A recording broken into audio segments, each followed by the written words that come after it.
and to this edition, which has taken me 3 weeks to produce for reasons that will become apparent, but which I think is worth the extra week's wait.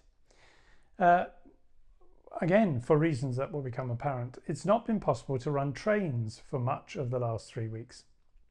So I thought what I would do is use some running sessions that I've put in videos from about March of this year, because as I was looking back through, to try and perhaps do a montage of them, it struck me just how much has been achieved on the layout since March of this year.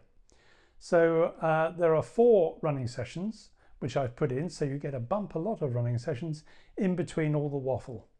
But the waffle is about the thing that I promised to do, which is to start to build the hillside between High Elven and the canal and the quarry that sits, or the old quarry face that sits below it. So we'll start with the first clip from March of this year, and as each clip comes up, I will put up roughly when the clip was taken.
Before I get too far along, I thought I'd let you catch you up with where I've got to in working out how I'm going to join or create the rock face all the way along the front here, remembering that it can't attach to this board, because in extremis, if a point motor fails or something, I need to be able to lift the whole board off.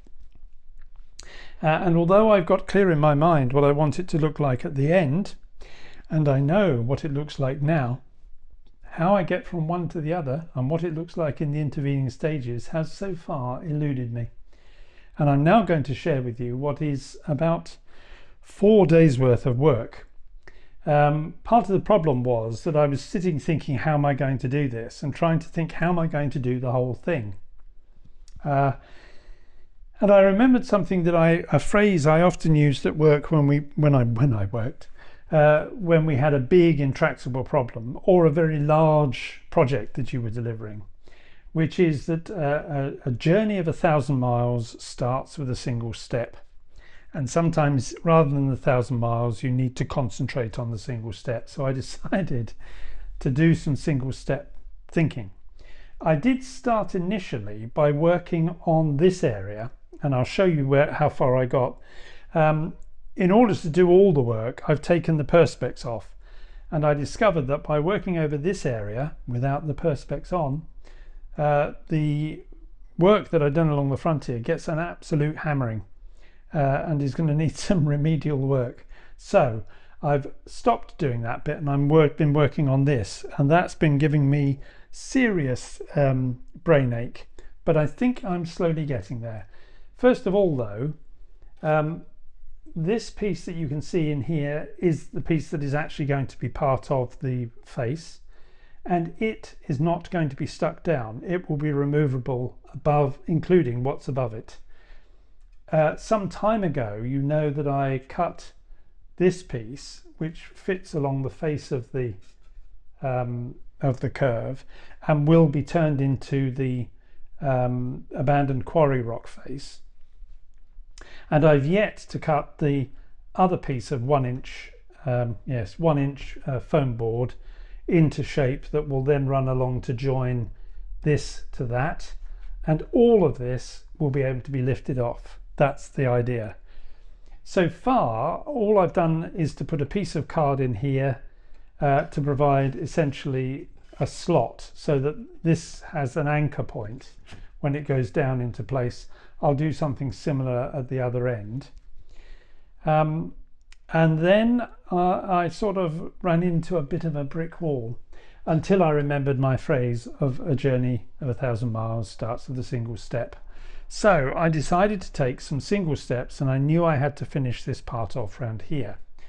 So if we put the lock back in place, I'd always had in mind that on this side, particularly as it runs up against the perspex wall, I was just going to put a falling embankment coming down to join the and put lots of foliage in there, but that's so I'm still going to stick with that. What went on at the other side I wasn't so sure about, and eventually what came to my mind was that this has to slope up somehow to bring this at least part of here, because you would need access level with the canal here, but it must slope up to bring people so that they're up to this side, because unfortunately this kit has the steps there, and whilst people could go up the steps, a horse certainly couldn't, nor could a cart or anything else. So if that's got to slope up more like, then you need to have some kind of incline. So I built some kind of incline, and that would take you up to a level here. And if I get this right, we have a level here. So that's brought me this. I mean, that was just how long that piece was, because that's the piece of card I had. Then I had to think about, well, what happens beyond there? And I did at one point have an idea that it went into a tunnel, which is not impossible, but it makes building this bit rather tricky, because why would the hillside come sharply down and then straight into a tunnel? And I remembered that in the box of delights that Chris Inge sent to me when I bought some coaches off him, there was a kit, a ratio kit, of which this is it. Chris has done that painting, not me. And it was already painted up, so I built the kit. And what I intend to do is to put that there to provide the break where the canal goes off scene. But as you will notice, there's nothing there for it to sit on. So get this the right way around. Is this the right way around? Nope. That's just pieces of wood that I've stuck together to create essentially an extra section for this canal kit. And as you can see, it's painted up in primer at the moment before it gets properly painted. So that gives me a bit longer for the canal to disappear off screen, but that still doesn't give me somewhere for it to sit on. So what we next do is build something for it to sit on. You can see I said it was a journey of a single step. Let me just do that. There we go. And now we've got something for this to sit on, and it can sit, excuse me, put that there, thank you. That will sit in there. Except, how do they get up onto the hillside? Well, they've got to get up onto the hillside by some kind of slope. Now, this all looks very angular, but of course I'm going to put the scenic work around it, and what I'm actually doing is just trying to build in the structure. Now, having got this bit done, all of this was open, and I didn't really want it open, because when I start filling in, as I would want to do using paper, because I like the way paper, when you put wet Mod Rock on top of it, or plaster cloth, just starts to bend and buckle as the water hits the paper. and it gives you a more natural look than anything you might try and sculpt yourself. So these have only recently gone in and they've just finished drying. The board, they're not attached to the board, which is the big point. So the board sits on top of these, and in the event of me lifting it off, these then will provide a hard backdrop so that whatever I've got underneath doesn't start dropping out, and also won't drop out or break off onto the track that's underneath. And then I will use some Amazon paper, packing paper, very good stuff, to fill in the gaps and start to form my rock face and take the rock over the top here and down the other side. I'll decide that there's foam board here, which some of it may get cut away, I'll see.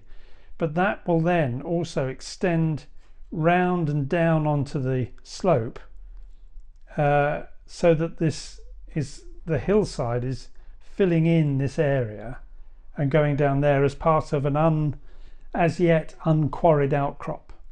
And then the quarried bit will go to there, and I'll do something similar here over that side and round.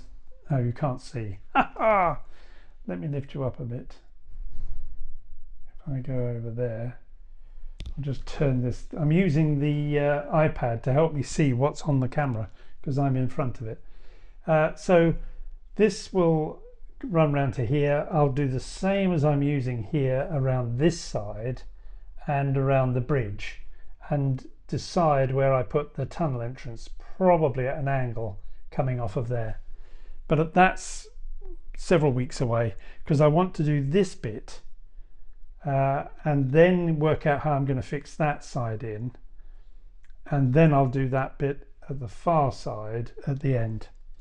So that's where my disease mind is going, and I will come back once I've got this all in place and some of the mod rock cloth on it, because I think that will give you a better idea of how this is eventually going to look. That bridge has just gone for a burden.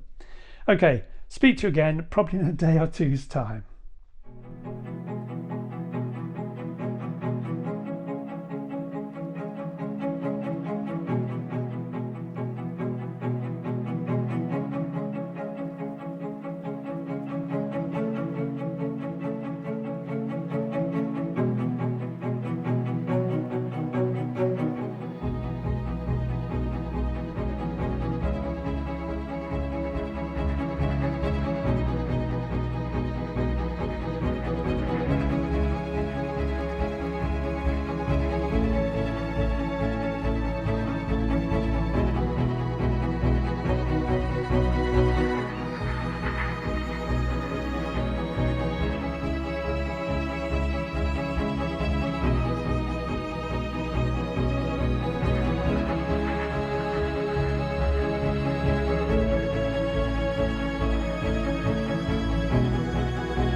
As I said, it is a couple of days later than the previous clip that you saw.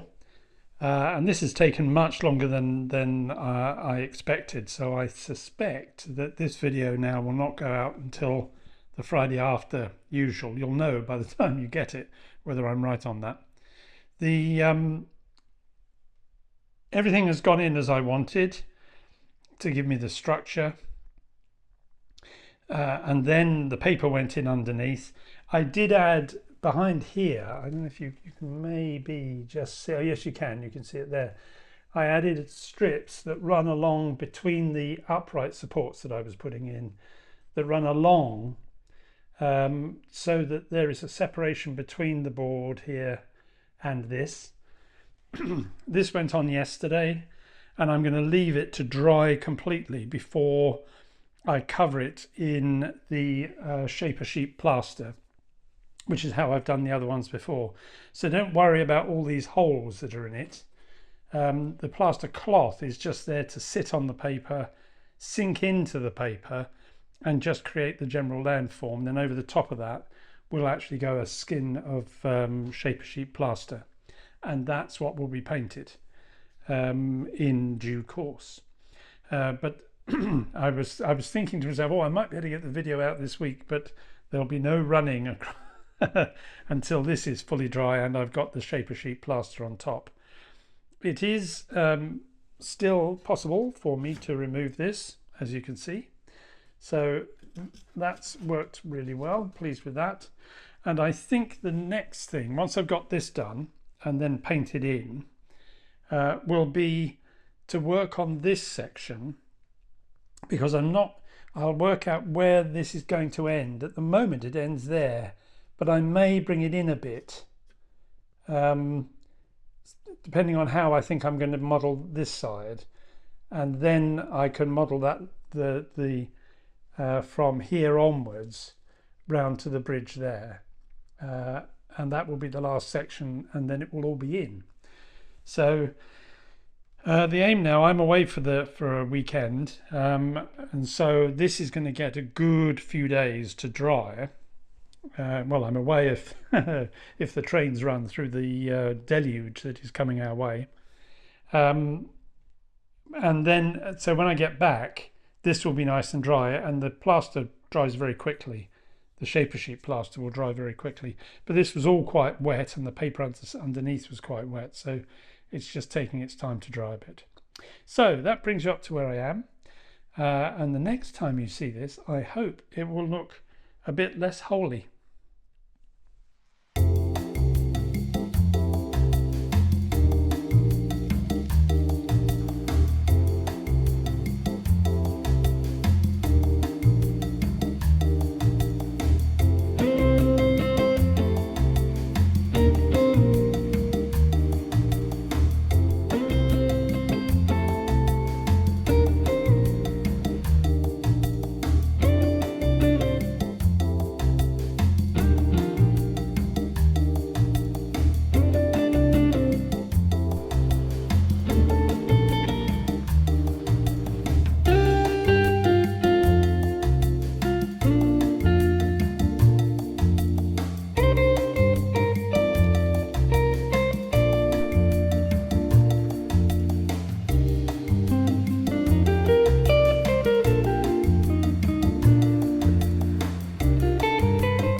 Well, it's now, I think, a week and a day from the last section.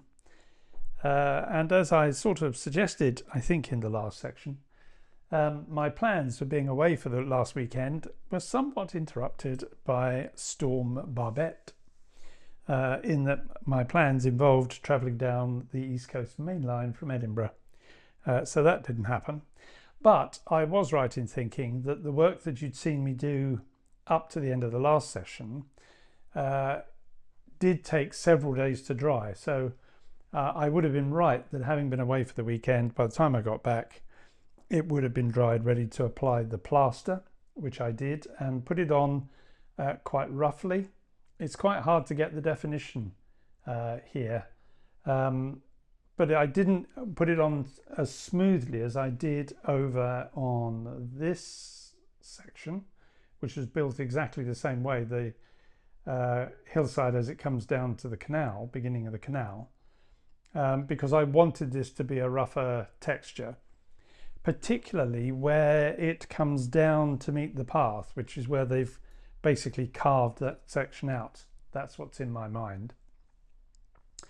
Having got that completed, I've painted the top section the same undercolour that I've used on the board above it, and the bottom half has been painted with the normal kind of approach of a yellow ochre wash with a brown umber on top, burnt umber on top, and then finally, then a neutral grey. These are all quite weak washes, sort of 8-to-1 mix.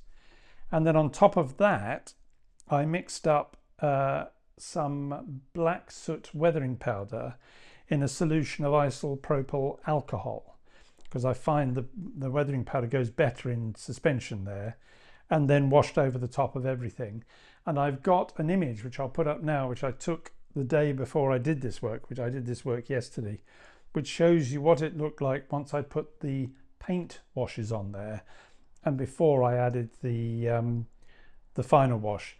This is about 3/4 finished, I think. I want to do some dry brushing with off-white just to get some highlights in there. And then it will probably not get much more work done on this section until after I've been to Whalley, because I want some trees. I commented on one of John of Piccadilly's videos where he was doing all the work around Dinting Station, just how much foliage he has and how good it looks. And on my layout, there aren't many trees, certainly not much around the embankment, because it's steam era and the embankments were kept clean. And I saw only this morning a really striking evidence of that, as it happens in a Railway Accident Investigation Bureau report which they've just issued on a train that was unable to stop because of low adhesion and carried on across the junction and into a train that was already passing through that junction just outside of Salisbury about 18 months ago. And in it, they had an image of the place where the accident happened. And I'm hoping I can actually take this image and show it now. And you'll just see how different embankments have become since the early 1960s. I think the next one is in the 1970s. And then as it is today. And although the pictures are not taken exactly from the same spot, it's exactly the same space. And just how much that changes. So I can't put lots of trees all around I don't think I can, because I don't think it would be prototypical for the time, because steam engines and foliage were not good friends in summer. But I can have plenty of trees on here. That's what all this rambling's about. So when I go to Whalley, I want to have a look, and I think I know what types of tree I want to put in here. And I just want to see if I can get some that would be right for what would grow here, early adopters and that sort of stuff. Things like silver birch and fir probably, because I think this could be a really nice area with trees on the top coming down, and they do establish in quite poor conditions, those trees, and that will give me a nice burst of colour in this area. So I will go away and have a look at that. I think what I'm going to do now, oh yes, I haven't completely finished the bit in the front, partly because the next thing I'm going to do, having changed my mind again, but no, I am going to do, is to do the cliff face and start working on that and trying to achieve this sort of effect here across the whole of the cliff face. Those were 3 trials. You can actually see quite clearly different ways of doing things, but I like this and I think I'm going to go for that. Once I've done the cliff face, I'll see whether I need to return to this, because of course there is an element of it wouldn't be exactly the same, but pretty much the same. So I want to build the whole of that lift out section and also at the same time mark it up to become the quarry face.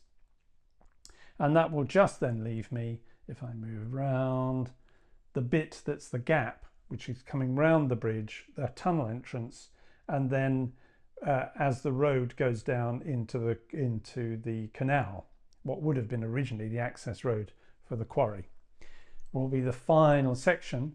And also, I was a bit previous in the last video, I do have one section of track that needs to be laid, which goes, if I come here, you can see it's sort of level with the waiting room on the platform of Sharky's End, and runs up to where the bridge starts. The whole section in front of Sharky's End needs to be ballasted, and that's the last 9-inch section of ballast that I've got to do, and then I will genuinely be finished. And then we can turn our attention, once we've got this done, to the canal, and I can finally get the water in the canal. But that is, I think, it for this week. And your final of your 3 or 4, can't remember, running sessions that I've put in to show the development of this part of the layout from March of this year until a few weeks ago. Because you sometimes, I think I said at the start, you really don't realize how much you achieve over time. And one of the great things of doing videos is you have evidence of it. And we should all do it more, because there are marvelous layouts there. There's the most amazing modelers are out, and we don't pat ourselves on the back enough because we're really quite incredible people. There you go. That's me blowing a bit my own trumpet, but mainly yours. So thank you very much for watching, and I'll let you get on to the final running session. And if you've liked the video, please do give it a thumbs up. That's very helpful. And if you haven't subscribed, well, please do subscribe, and you'll see the completion of this work and then all the detailing work. There's loads of detailing work that's got to be done on this layout, because there's lots of half-finished bits which are just waiting for me to go back and do the detailing. But until I speak to you this time, in a couple of weeks' time, that's bye-bye from me. Bye-bye.